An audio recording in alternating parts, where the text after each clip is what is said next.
1절로부터 11절 말씀입니다. 신약성경 사도행전 1장 1절로부터 11절 말씀, 제가 구인 성경 신약성경 188페이지입니다.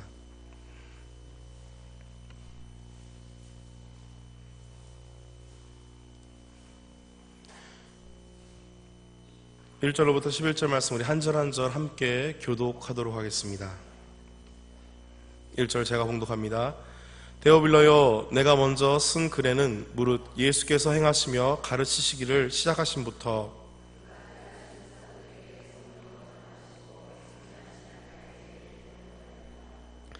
그가 고난받으신 후에 또한 그들에게 확실한 많은 증거로 친히 살아계심을 나타내사 40일 동안 그들에게 보이시며 하나님 나라 일을 말씀하시니라.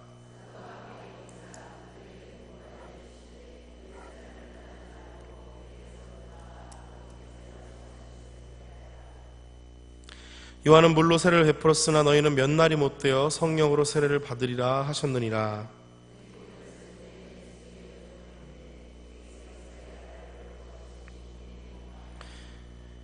이르시되 때와 시기는 아버지께서 자기의 권한에 두셨으니 너희는 알 바 아니요.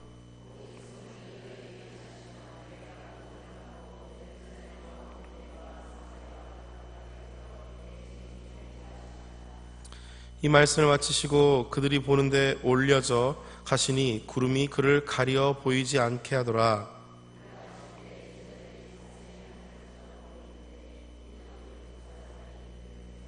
(11절) 함께 읽겠습니다.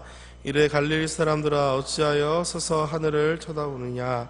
너희 가운데서 하늘에 올리신 예수는 하늘로 가심 본 그대로 오시리라 하였느니라. 아멘. 할렐루야. 우리 옆분들과 인사하겠습니다. 잘 나오셨습니다. 예, 다시 한번 인사하겠습니다. 은혜 받읍시다. 네, 감사합니다. 우리가 고난주간을 보내고 또 이렇게 우리가 온전한 가운데서 어떻게 보면 고난주간이라는 그런 타이틀 속에서 고난을 이렇게 보내는 그런 느낌이 들지 않습니까? 이번에 특별히 더 그랬던 것 같아요. 새벽 예배와 저녁 집회가 이어지면서 나름대로 육신적으로는 힘들 수도 있었던 그런 시간이었지만 영적으로는 더욱더 충만했던 시간이 아닐까 생각이 됩니다. 아멘. 네. 그래서 그런지 저도 나름대로 신앙적인 많은 회복이 일어났던 한 주였던 것 같아요. 그래서 다시금 제 자신을 돌아보게 되었고 저 스스로도 다시금 열심히 신앙생활을 해야겠다는 생각이 들게 되었습니다. 그렇게 예수님께서 부활을 우리가 또 경험하고 또 부활절을 보내면서 부활을 또 우리가 다시금 우리가 체험하고 느끼고 또 그런 가운데에서 예수님께서 어떻게 보면 그때 당시에 시간적인 배경으로 봤을 때 지금은 예수님께서 40일 동안 제자들에게 보이시면서 살아나심을 증거하는 그런 시기입니다. 오늘 본 말씀에도 기록되어 있지만 40일 동안 하셨던 사역이 3절 말씀에도 기록되어 있죠. 그들에게 보이시며 하나님 나라의 일을 말씀하시니라 라는 말씀이 기록되어 있습니다. 자세하게 사복음서에 기록되어 있거나 서술되어 있지 않지만 오늘 사도행전을 이렇게 통해서 우리가 알 수 있듯이 예수님께서는 하나님 나라의 일에 대해서 40일 동안 증거하셨다라는 것을 우리가 깨달을 수 있다는 것이죠. 이렇듯이 예수님께서 그 40일 동안 그 사역을 마치시고 이제 감람원이라는 감난산이 있는 곳이죠. 오늘 본 말씀엔 그렇게 기록되어 있고 오늘 본 말씀엔 그렇게 기록되어 있는데 12절 말씀, 오늘 본 말씀 안 기록되어 있죠. 12절 말씀입니다. 12절 말씀에 제자들이 감람원이라는 산으로부터 라고 하는 말씀이 기록되어 있듯이 이 감람원 또 누가복음 24장 50절 말씀엔 베다니 앞이라는 말씀으로 기록되어 있듯이 이 감람산에, 감람원은 감람산을 의미합니다. 감람산에 있는 베다니 지역에 있는 곳에서 예수님께서 승천하셨다는 것을 우리가 알 수 있다는 것이죠. 예수님께서 부활하신 뒤 40일 동안 많은 사람들에게 살아나심을 보여주시고 이제 사복음서 후반부에 있었던 승천 사건을 다시 한번 오늘 본문에서 정리하여서 이야기하는 모습을 오늘 본문을 통해서 보게 됩니다. 사도행전의 저자는 여러분 잘 아시겠지만 누가입니다. 누가는 누가복음의 저자이죠. 누가복음 24장 50절로부터 53절 말씀에 이렇게 기록했는데요. 오늘은 좀 이렇게 좀 기록을 하셨으면 좋겠어요. 제가 일일이 다 찾아서 읽을 수는 없고 시간 나셨을 때 집에 가셔서 한번 그 말씀을 다시 한번 되짚어서 한번 읽어보십시오. 누가복음 24장 50절부터 53절 말씀에 이렇게 기록되어 있습니다. 예수께서 그들을 데리고 베다니 앞까지 나가사 손을 들어 그들에게 축복하시더니 축복하실 때 그들을 떠나 하늘로 올려지시니 그들이 그에게 경배하고 큰 기쁨으로 예루살렘에 돌아가 늘 성전에서 하나님을 찬송하니라 라는 말씀이 누가복음 마지막 부분에 기록되어 있습니다. 그런데 이 누가복음뿐만 아니라 요한복음도 그렇고요, 마태복음도 그렇고요, 마가복음도 그렇고요, 후반부에 예수님께서 승천하셨던 모습에 대해서 기록하고 있는데 자세히 기술하거나 서술하지는 않고 있는 것을 우리가 발견할 수가 있죠. 그런 가운데서 오늘 본문 말씀이 사도행전 1장 1절부터 11절까지의 말씀을 통해서 좀 더 자세하게 누가복음의 저자인 누가가 예수님의 승천하시는 모습을 자세히 기술하고 있는 모습을 보게 됩니다. 누가복음에서는 간략하게 예수님의 승천에 대해서 기록하고 있는데 오늘 본문에서는 좀 더 상세하게 기록하고 있다는 것이죠. 또한 고린도전서 15장 3절부터 8절 말씀 가운데서 예수님께서 부활하신 뒤의 행적에 대해서 자세히 기록하고 있는데 이 고린도전서는 바울이 기술한 그런 내용이기 때문에 바울 중심적인 그런 관점에서 이 말씀을 기록했는데요. 그 중간에 6절 말씀에 5절과 6절 말씀에 3절 말씀에는 예수님께서 십자가에 못 박히시고 사흘 만에 부활하신 것에 대해서 기록하고 있고 5절 말씀에 게바에게 보이시고 후에 12제자에게와 그 후에 500의 형제에게 일시에 보이셨나니 라는 말씀을 통해서 감람산에서 그 예수님께 승천하신 모습을 500명의 사람이 보았다는 것을, 눈으로 목격했다는 것을 우리가 알 수 있는 것이죠. 그리고 요한복음에는 20장과 21장 말씀에 예수님께서 부활하신 뒤에 제자들에게 찾아오셔서 그 살아계심을 증거하는 말씀이 이렇게 보이고 있는데요. 그 중에서 우리가 눈여겨볼 말씀은 요한복음 20장 21절과 22절 말씀입니다. 그 말씀이 예수님께서 승천하시기 전에 어떻게 하시겠다는 것에 대해서 그들에게 성령을 보내시겠다는 약속을 하시는 말씀을 발견할 수가 있지요. 또한 우리가 굉장히 잘 아는 말씀이죠. 마태복음 28장 18절로부터 20절 말씀에 예수께서 나와 말씀하여 이르시되 하늘과 땅의 모든 권세를 내게 주셨으니 그러므로 너희는 가서 모든 민족을 제자로 삼아 아버지와 아들과 성령의 이름으로 세례를 베풀고 내가 너희에게 분부한 모든 것을 가르쳐 지키게 하라. 볼지어다 내가 세상 끝날까지 너희와 항상 함께 있으리라 라는 말씀을 우리가 잘 알고 있는 말씀입니다. 또한 마가복음 16장 15절부터 20절 말씀에도 예수님의 승천하시는 모습에 대해서 기록하고 있는데요. 15절과 16절 말씀에 이런 말씀이 기록되어 있습니다. 또 이르시되 너희는 온천하에 다니며 만민에게 복음을 전파하라. 믿고 세례를 받는 사람은 구원을 얻을 것이요 믿지 않은 사람은 정죄를 받으리라 라면서 예수님께서 마지막으로 제자들에게 명령하시는 모습, 또 승천하실 때 마지막으로 남기신 말씀에 대해서 우리가 발견할 수가 있습니다. 그런데 승천하신 모습에 대해서 가장 잘 증언하고 있는 것이 바로 오늘 본 말씀인 사도행전 1장의 말씀입니다. 마태복음 28장에도 또한 마가복음 16장에도 동일하게 등장하는 말씀인데 오늘 본 말씀에 동일하게 등장하는 말씀이 있는데 세례를 베풀라 하는 말씀이 나오지만 성령의 세례를 베풀라라는 말씀은요 오늘 본 말씀 사도행전과 요한복음 20장 22절 말씀에 등장합니다. 오늘 본 말씀 우리가 함께 읽었으니까요. 일단 놔두고 요한복음 20장 22절 말씀에 이런 말씀이 기록되어 있습니다.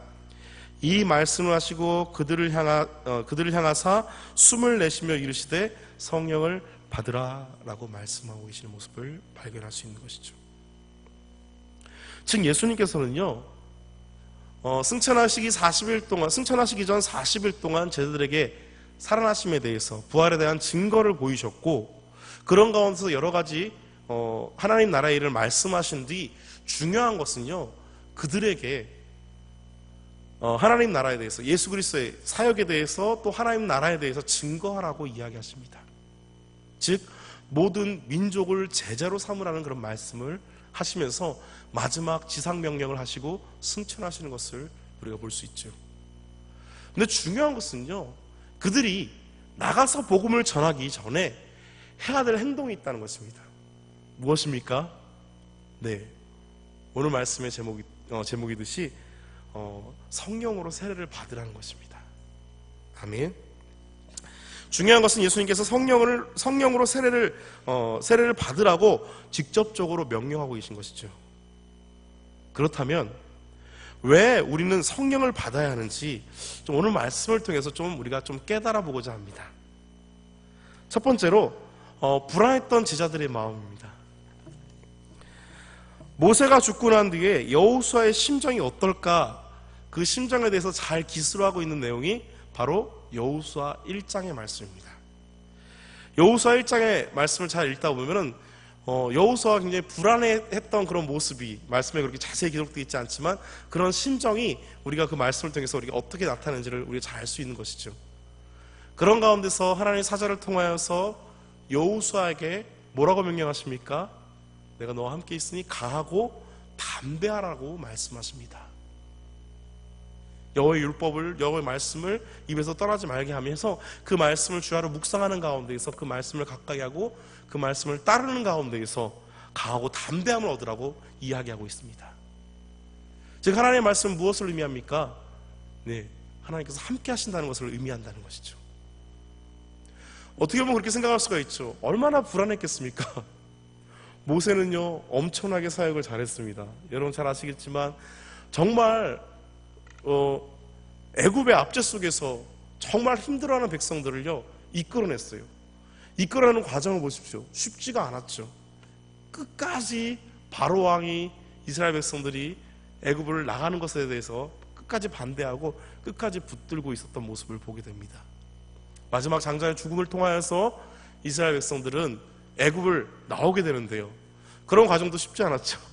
나오자마자 그들 앞에 놓였던 홍해 사건, 뒤에는 애굽의 정예 부대가 쫓아오는 가운데서 모세가 어떤 행동을 취했습니까? 하나님께 기도하고 하나님의 능력으로 말미암아 홍해가 갈라지는 사건. 또한 그런 가운데서도 끊임없이 이스라엘 백성들이 광야 생활 속에서 끊임없이 불평불만 속에서 모세가 취했던 행동은 무엇입니까? 중보자의 역할을 했습니다. 중재자의 역할을요. 하나님과 이스라엘 백성 가운데에서 이스라엘 백성들이 원망하거나 또 하나님에 대해서 불평할 때 모세는 그 순간마다 하나님 앞에 납작 엎드렸던 모습을 보게 됩니다. 그런데요, 그 모습을 가장 가까이서 봤던 사람은 누굽니까? 바로 그의 수제자였던 여호수아였던 것입니다. 시내산에 올라가서 율법을 받을 때도 같이 있었고, 또 그런 가운데서도 끊임없이 그런 사역 가운데서도 모세의 그런 능력을 발할 때 하나님께서 도와주시는 그 능력을 볼 때마다 여호수아는 그 곁에서 그 모습을 직접적으로 목격했던 것이죠. 그렇기 때문에 모세가 죽고 난 뒤에 여호수아의 그 마음속에는 엄청난 부담감이 있었을 것입니다. 부담감뿐만 아니라 두렵고 불안한 마음도 있었겠죠. 그러나 하나님께서 그와 함께 하신다는 그런 약속을 통하여서 여호수아는 담대함을 얻고 그 담대함 속에서 가나안 땅을 정복해 나가는 모습을 우리 여호수아 말씀을 통해서 보게 된다는 것이죠. 그렇듯이 이 제자들도 마찬가지입니다. 예수님께서 죽으심으로 말미암아, 십자가 못 박혀 죽으심으로 말미암아 얼마나 제자들은 불안했겠습니까? 그쵸? 3년 동안 담대함으로 또 정말 힘을 얻고 예수님께서 행하신 이적을 보면서, 기적을 보면서, 심지어는 죽은 자까지도 살리시는 모습을 보면서 또 일으키시는 이적이 정말 사람의 능력으로 할 수 없는 그런 일이라는 것, 그것을 잘 느끼고 있었던 제자들이기 때문에 더욱더 힘을 얻고 있었는데, 예수님의 마지막에 십자가에 못 박혀 죽으시는 모습, 그 잡히시는 모습을 바라봤을 때는 정말 힘없이, 아무런 능력 없이 도살장에 끌려가는 어린 양처럼, 그런 모습을 바라봤을 때 제자들의 마음속에는 어떤 마음이 있었겠습니까?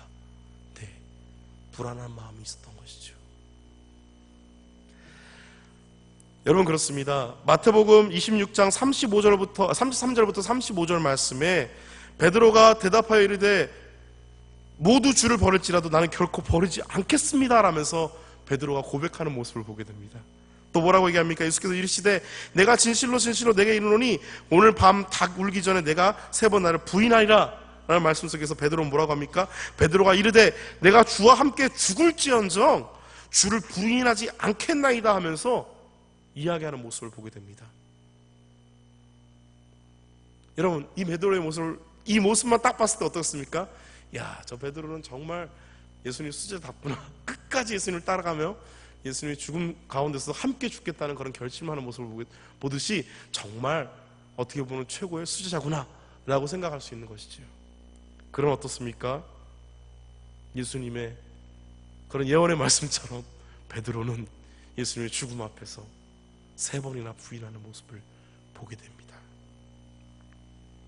그리고 어떻습니까? 부활에 대한 예수님의 말씀을 부활하신 뒤에 제자들은 기억을 하고 있습니다. 3일 만에 부활하신다 그랬어요. 근데 제자들은 까맣게 잊어버리고 있었죠. 심지어는 불안한 마음까지도 품고 있었습니다.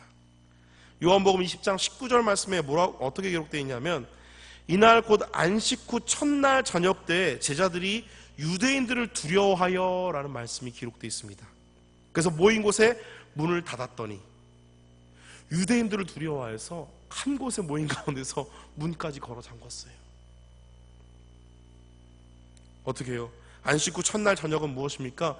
예수님께서 부활하신 새벽 그 저녁 때예요. 만약에 제자들이요 예수님께서 부활하신다는 그 말씀을 믿고 있었더라면 문을 걸어 잠그고 있었을까요? 아니요, 예수님을 기다리고 있었을 것입니다. 그럼 어떻습니까? 그들은 유대인을 두려워해서 문을 걸어 잠그고 있었던 것이죠. 어떻습니까? 그들의 마음 가운데서는요 불안한 마음이 있었어요. 스승을 잃은 제자의 모습 가운데서, 어미새를 이기는 아기새의 모습 가운데서 그렇게 불안에 떨고 있었죠. 하지만 어떻습니까? 예수님께서는요 그들을 찾아와서 위로해주는 모습을 우리가 말씀을 통해서 보게 됩니다. 그리고 오늘 본문 말씀에 있듯이 그 유명한 말씀인 사도행전 1장 8절의 말씀, 승천하실 때 하셨던, 우리가 주일학교 때부터 언제나 늘 외우고 있었던 말씀, 함께 같이 읽어볼까요? 다시 한번 사도행전 1장 8절 말씀입니다. 시작. 오직 성령이 너희에게 임하시면 너희가 권능을 받고 예루살렘과 온 유다와 사마리아와 땅끝까지 이르러 내 증인이 되리라 하시니라 라고 예수님께서 명령하시는 모습을 보게 됩니다. 그런데요 이 불안에 떨고 있는 제자들에게 예수님께서 명령하실 때 뭐라고 명령하십니까? 눈여겨볼 것이 있는데 제자들에게 예루살렘을 떠나지 말라고 말씀을 하십니다. 성령을 받으라고 하시기 전에 예루살렘을 떠나지 말라고 말씀하세요. 이 예루살렘은요 왜 그랬을까요? 예수님께 왜 그렇게 말씀하셨을까? 이 예루살렘은요 대단한 의미가 깊은 곳입니다. 예전에 저희 목사님께서도 말씀하셨지만 이 예루살렘은요 구약시대에 아브라함이 이삭을 하나님께 번제로 바쳤던 장소이고 또한 솔로몬이 성전을 건축한 곳이기도 합니다. 그리고 신약시대는 예수님께서 십자가의 고난을 당하시고 부활하시사 인류에 대한 구원의 사역을 이루신 곳이 바로 이 예루살렘이라는 곳입니다. 이런 예루살렘은 우리 앞으로도 성도들의 영원한 처소가 될 새 예루살렘의 모형이기도 하다는 것이지요. 그런데 예수님께서 제자들에게 예루살렘을 떠나지 말도록 당부하신 이유는 단지 그곳이 그런 중요한 성읍인 까닭만이 아니라는 것입니다. 몇 가지 살펴보도록 하는데, 첫 번째로 예수님께서 제자들에게 예루살렘을 떠나지 말도록 당부하신 이유가 첫 번째로는 신앙적인 열정으로 예루살렘까지 예수님을 따라온 제자들로 하여금 그 신앙의 열정을 깨닫게 하기 위함이라는 것입니다. 네, 예루살렘에 입성했을 때 그 제자들의 모습은 어떻습니까? 기세등등했어요. 그렇죠? 잘 아는 종려주일 어떻습니까? 예루살렘 예수님께서 입성하실 때 어린 나귀 새끼를 타고 입성하시면서 많은 사람들이 환호를 질렀죠. 호산나 다윗의 자손 예수 그리스도요. 예수시여 하면서 막 호산나 하면서 외쳤습니다. 그 따르던 제자들의 그 모습은 어땠을까요? 당당했을 거예요. 그럼 어떤 마음이 있었습니까? 열정이 있었을 거예요. 아까 말씀드렸듯이 마태복음 26장에 있었던 베드로의 고백처럼 죽음을 불사하고도 예수님을 따르겠나이다 하는 그 마음가짐이 베드로뿐만 아니라 모든 제자들이 다 갖고 있었던 것이죠. 그런 열정 속에서 어떻게 보면 예수님의 십자가의 죽음 속에서 그 제자들은 큰 충격을 입었지만 그들이 그 예루살렘에서 다시 흩어진다면 어떻습니까? 신앙의 열정 또한 식어버릴 것을 예수님께서 잘 아시기 때문에 그들에게 예루살렘을 떠나지 말라고 명령하신 것입니다. 그 마음이 흩어질까봐, 그 열정이 식을까봐. 온전한 가운데, 열정 가운데 어떻습니까? 예수 그리스도를 증거해야 되는데 그 열정이 식어버리면 어떻습니까? 복음을 전하기커녕 도망 다니기에 급급하겠죠. 너무나 잘 아시기 때문에 예루살렘을 떠나지 말라고 명령하신 것입니다. 두 번째로 제자들로 하여금 단결하도록 하기 위함입니다. 만일 제자들이 흩어진다면 어떻습니까? 그들에 의해서 세워질 교회가 결코 세워질 수가 없다는 것입니다. 예수님께서 그들에게 명령하셨을 때 제자들이 취했던 행동은 무엇입니까? 예수님께서 승천하실 때 그들의 명령하실 때 제자들은요, 마가라는 사람의 다락방에 모여서 열흘 동안 성령 받기를 간절히 간구하면서 기도하는 모습을 보게 됩니다. 그러면서 어떻습니까? 그런 가운데서 그 제자들이 성령을 받고 초대교회가 세워지는 모습을 보게 됩니다. 그렇기 때문에 예수님께서는 제자들로 하여금 한 곳에 머물게 하셨는데 그것이 바로 중요한 성읍이었던 예루살렘이라는 것입니다. 세 번째로 제자들로 하여금 예수님의 약속하신 성령을 받아 예수님의 복음의 중심지인 예루살렘으로부터 시작하여서 모든 족속에게 복음을 전파하기 위한 하나님의 뜻이 있다는 것입니다. 누가복음 24장 47절부터 49절 말씀에 이 말씀이 잘 기록되어 있는데요, 47절 말씀에 또 그의 이름으로 죄사함을 받게 하는 회개가 예루살렘에서 시작하여 모든 족속에게 전파될 것이 기록되었으니 너희는 이 모든 일의 증인이라. 볼지어다 내가 내 아버지께서 약속하신 것을 너희에게 보내리니 너희는 위로부터 능력으로 입혀질 때까지 이 성에 머물라 하시니라 라는 말씀이 기록되어 있습니다. 즉 이는 제자들이 예루살렘에 머물려야 하는 이유의 그런 핵심이라는 것입니다. 예수님께서 말씀하신 예루살렘을 떠나지 않고 그곳에 모여서 함께 기도함으로써 서로 힘을 얻어서 성령을 받음으로써 그들의 흩어졌던 마음, 무너졌던 마음이 하나 되고 불안에 떠는 마음이 하나가 되어서 온전하게 교회를 세우고 복음을 전할 수 있게 된다는 것이죠.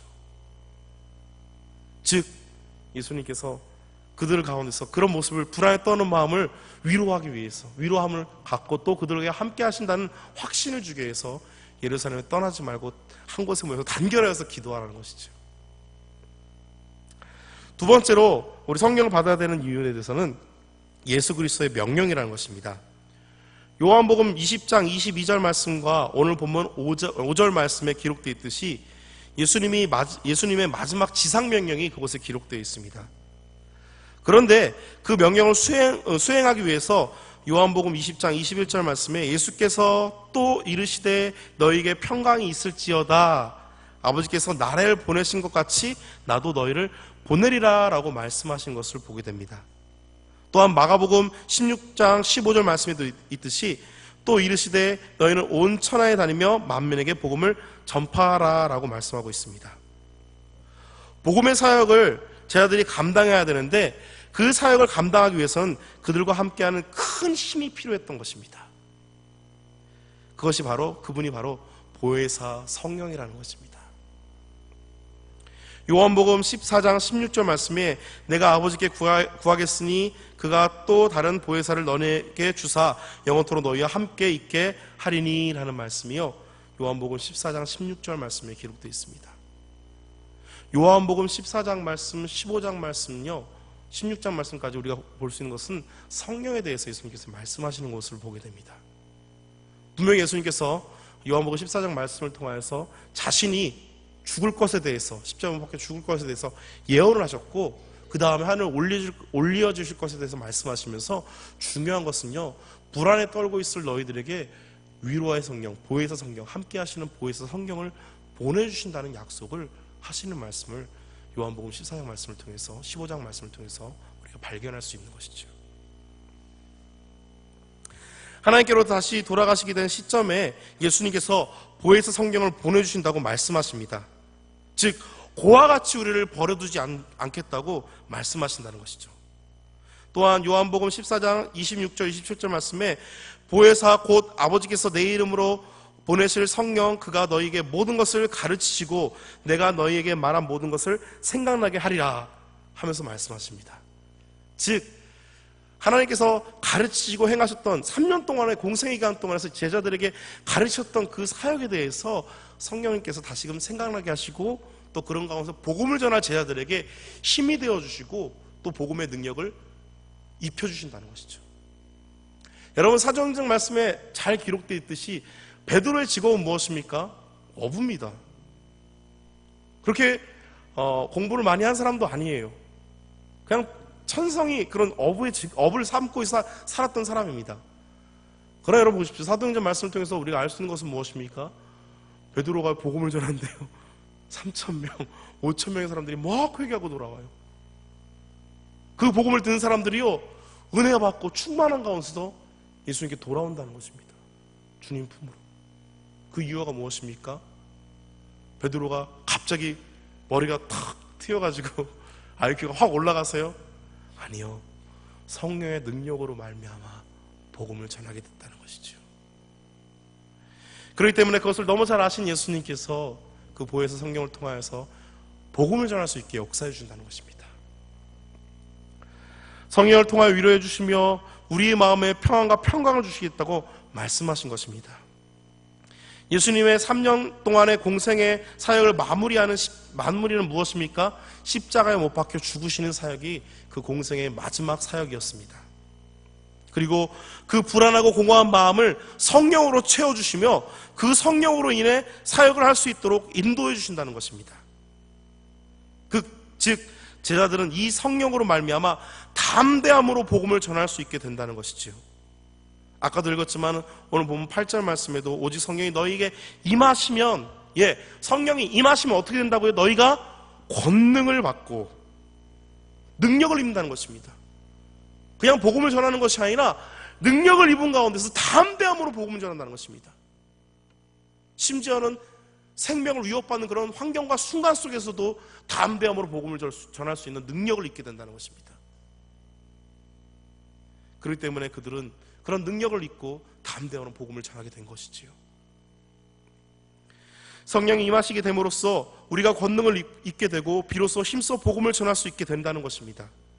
그러기에 예수님께서는 강력하게 몇 차례에 걸쳐서 성령 받기를 말씀하고 계신 것입니다. 또한 마지막 순간까지도 승천하시는 마지막 순간까지도 성령을 받음으로 담대히 복음을 전하기를 원하고 계신 것이지요.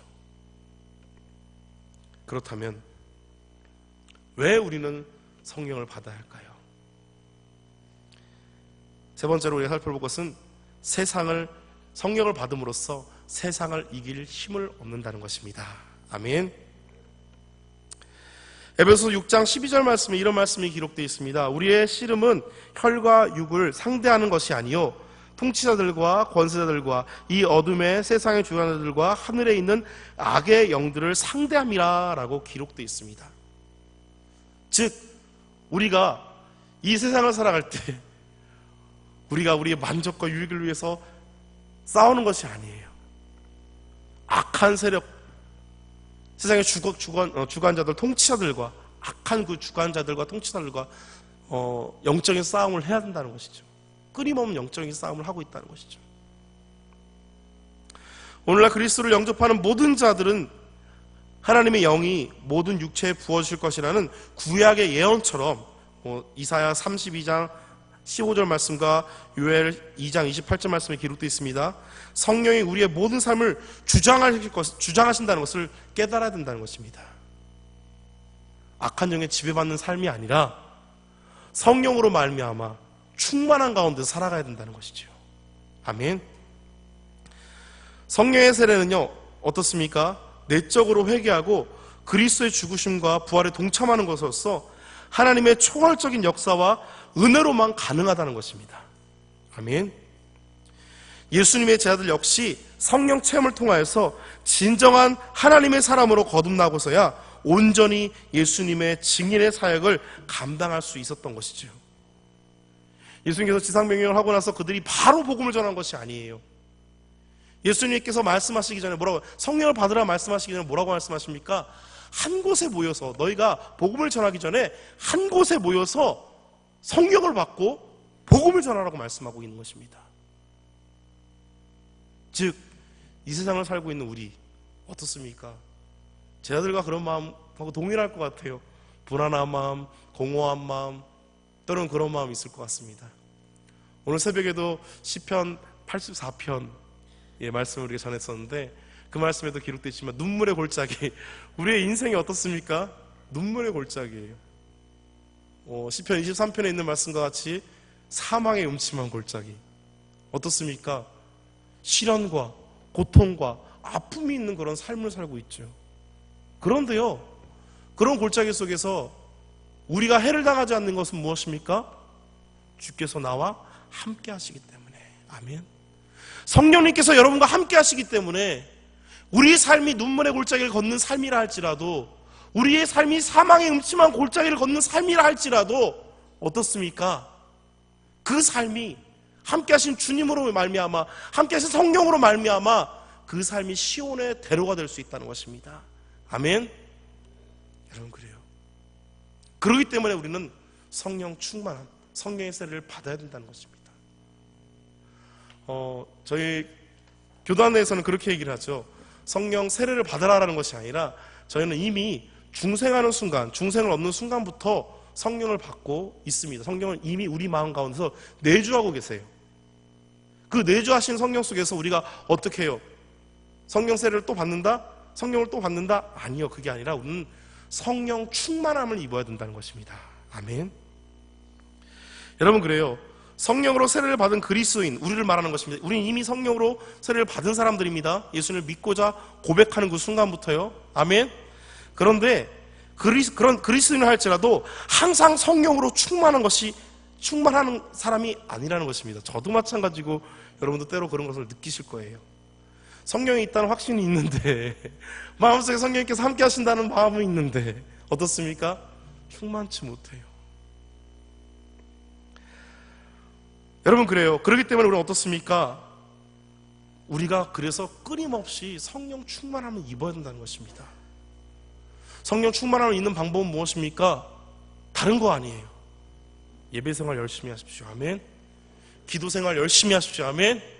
주님과 가까이 하기를 최선을 다하시는 여러분이 되시기 바랍니다. 아멘. 이런 삶을 산다면 우리 가운데 성령 충만함을 입을 수 있다는 것이죠. 예수님께서 바라시는 것은 그것이에요. 주를 믿는 자녀로서 이 험난한 세상을 살 때 얼마나 힘듭니까? 얼마나 어렵습니까? 그런 가운데서 우리가 성령 충만함을 입는다면 이 세상을 능히 이길 수 있다는 것입니다. 아멘. 여러분, 그래요. 요한복음 16장 32절과 33절 말씀에 보라, 너희가 다 각각 제 곳으로 흩어지고 나를 혼자 볼 때가 오나니 벌써 왔도다. 그러나 내가 혼자 있는 것이 아니라 아버지께서 나와 함께 계시니라 라는 말씀을 예수님께서 말씀하셨어요. 예수님께서도 제자들이 흩어졌다 할지라도 누가 함께 계시다고 말씀하십니까? 아버지께서 함께 계시다고 말씀하십니다. 그러면서 33절 말씀에 이것을 너희에게 이르는 것은 너희로 내 안에서 평안을 누리게 함이라. 세상에서는 너희가 환난을 하나 담대하라. 내가 세상을 이겨노라. 아멘. 이 세상을 살아가는, 이 험난한 세상을 살아가는 방법 중에서 우리가 그 세상을 이기는 방법은 무엇입니까? 성령 충만함을 입는 것입니다. 아멘. 사랑하는 성도 여러분, 성령 충만함을 입으십시오. 아멘. 말씀의 결론을 맺도록 하겠습니다. 예수님께서 승천하실 때 그들에게 성령을 보내주셔서 그들이 담대함으로 복음을 전할 수 있도록 함께 하신다고 말씀하셨습니다. 그렇다면 이 험한 세상을 살아가는 우리가 성령을 받아야 하는 이유는 무엇입니까? 바로 담대함으로 주님의 복음을 전하기 위함입니다. 아멘. 성령으로 충만한 삶이 우리 가운데 끊임없이 이어진다면 험한 세상 속에서 반드시 세상의 염려와 죄의 유혹과 그리고 여러 욕심으로 인해서 하나님과 단절된 삶을 이기고, 그런 삶을 우리가 스스로 이기고 충만한 가운데 끊임없이 영적인 교통함을 누리며 기쁨의 삶을 누릴 수 있다는 것입니다. 사랑하는 성도분, 바울은요 고린도후서를 마무리 지으면서 13장 13절 말씀에 이런 말씀을 이렇게 전해왔습니다. 주 예수 그리스도의 은혜와 하나님의 사랑과 성령의 교통하심이 너희 무리와 함께 있을지어다. 아멘. 여러분 잘 아시는 축도의 그런 말씀입니다. 그런데 중요한 것은요, 마지막 분의 성령에 대해서 뭐라고 얘기하십니까? 성령의 교통하심이. 아멘. 이 세대를 살아가는 우리가, 영적으로 혼탁한 이 세상을 살아가는 우리가 승리하는 방법, 세상을 이기는 방법, 세상을 살아가는 방법, 바로 성령과 끊임없는 교통함이 있어야 된다는 것입니다. 사랑하는 성도 여러분, 성령 충만하십시오. 우리 옆분들과 인사하겠습니다. 성령 충만합시다. 아멘. 우리 잠시 기도했으면 좋겠습니다. 우리 함께 기도할 때 그런 마음으로 함께 기도했으면 좋겠어요. 과연 내가 얼마나 성령 충만한 삶을 살고 있는지, 하나님의 백성이라고 입으로 고백하고 있고, 교회에 다닌다고 입으로 고백하고 있지만 삶 속에서 정말 내가 성령 충만한, 그 충만한 가운데서 예수 그리스도의 마지막 지상 명령인 모든 족속을 제자로 삼아서 아버지와 아들과 성령의 이름으로 세례를 베풀려는 그런 복음 전도의 사역을 내가 감당하고 있는지를 좀 생각해 보셨으면 좋겠어요. 한 사람의 신앙생활 하는 것만으로도 힘들다, 벅차다, 그렇게 말씀하신 분도 있으실 거예요. 그런데 중요한 것은요, 우리는요, 우리 한 사람 내 자신의 신앙생활 온전하는 것이 아니라 내가 성령 충만함을 입고 예수 그리스도의 증인의 삶을 살아야 된다는 것입니다. 아멘. 그게 예수님의 마지막 지상 명령이에요. 나 스스로의 신앙생활 온전히 하기 위해서 살아간다는 것 아니요, 그건 참된 그리스도인의 삶이 아닙니다. 우리 삶은 초대교회 제자들처럼 충만한 가운데서 복음을 전하지 않으면 죽을 것처럼, 그런 마음이 우리 마음 가운데 일어나는 것처럼, 무디 목사님이 그러셨다고 해요. 하루에 한 명이라도 전도하지 않으면 잠을 못 주무셨다고 해요. 하루에 한 명이라도 예수 그리스도를 한 명에게라도 예수 그리스도를 증거하지 않으면 잠을 못 주무셨다고 합니다. 사랑하는 성도 여러분, 여러분의 삶은 어떻습니까? 성령 충만한 가운데서 예수 그리스도의 증인의 삶을 사는 여러분 되시기 바랍니다. 이 시간 함께 기도할 때, 하나님, 나의 삶을 붙잡아 주시옵소서. 성령 충만한 삶이 될 수 있도록 해주시옵소서. 그래서 내가 온전한 가운데서 예수 그리스도의 살아계심을 증거하고 온전하게 복음을 전할 수 있는 내가 될 수 있도록 해달라고 이 시간 함께 기도하는 시간 갖도록 하겠습니다. 사랑하는 내가 충만하신 주님, 아버지여, 나의 삶을 주님 붙잡아 주시옵소서. 온전한 가운데서 아버지여, 성령 충만함을 입어 예수 그리스도를 증거할 수 있는 삶이 될 수 있도록 주님 붙잡아 주시옵소서. 아버지와 악한 세력 가운데서 우리를 주 앞에 넘어뜨리며 온전히 하나님께 나아가지 못하게 하는 그런 악한 세대를 우리가 대적하며 온전하게 예수 그리스도의 살아계심을 증거하며 예수 그리스도를 전할 수 있는 우리가 할 수 있도록 하나님 붙잡아 주시고 역사해 주시옵소서. 하나님 온전한 가운데서 주님을 증거하는 그런 삶 속에서 필요한 것이 무엇입니까? 하나님 성령 충만함을 주님 입는 것이 필요함을 주님 고백하오니, 아버지 우리 가운데서 주의 성령 충만 허락하여 주시고, 아버지 그 가운데서 주의 끊임없이 아버지 충만한 가운데서 예수 그리스도를 증거할 수 있는 우리가 할 수 있도록 하나님 붙잡아 주시고 역사해 주시옵소서. 하나님 부럽고 떨린 마음 가운데서 우리가 주 아버지 온전히 주님을 바라볼 수 있도록 주 붙잡아 주시고, 담대한 가운데서 복음을 전하며 담대한 가운데서 예수 그리스도를 증거할 수 있는 우리가 할 수 있도록 하나님 역사하여 주시옵소서. 하나님 우리 삶을 주님 붙잡아 주시고 우리 삶을 주장하여 주시며, 아버지 우리 삶 가운데서도 더욱더 주님을 바라볼 수 있는 믿음의 삶이 끊임없이 일어날 수 있도록 하나님 붙잡아 주시옵소서. 아버지 성령 충만케 위해 아버지 끊임없이 예배하며 주님께 나아가며 주님 간구할 수 있는 영이 우리가 될 수 있도록 붙잡아 주시고, 기도하고 간구하며 나아갔을 때 우리에게 성령을 부어주셔서 성령의 충만한 성 속에서 우리가 나아갈 수 있는 우리가 할 수 있도록 하나님 붙잡아 주시고 역사하여 주시옵소서. 오 주님께서 함께 하시길 믿습니다. 주님 역사하여 주시옵소서.